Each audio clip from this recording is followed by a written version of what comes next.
La violence a franchi un nouveau seuil fin novembre dans les deux régions anglophones du nord-ouest et du sud-ouest du Cameroun.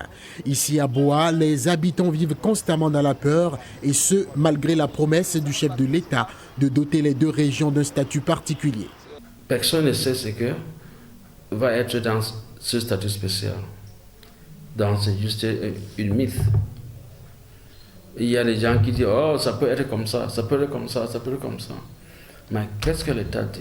La question anime constamment les débats, notamment dans cette partie nord du pays. Sur le terrain, les organisations humanitaires s'inquiètent d'un durcissement du conflit. Le gouvernement doit réagir très vite.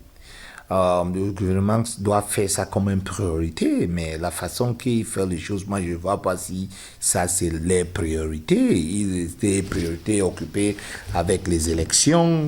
Aujourd'hui, plus de 2 mois après le grand dialogue national, aucun projet de loi sur ce statut spécial n'a été déposé au Parlement. Et on avait fait un document, une proposition.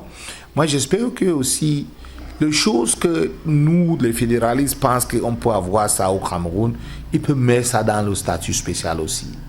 Parce que ça va aider aussi à calmer ou à apaiser les gens. En 2 ans, ce conflit a poussé plus de 700 000 personnes à fuir leur domicile. Entre 300 et 400 villages ont été détruits et 91% des enfants sont déscolarisés selon OCHA.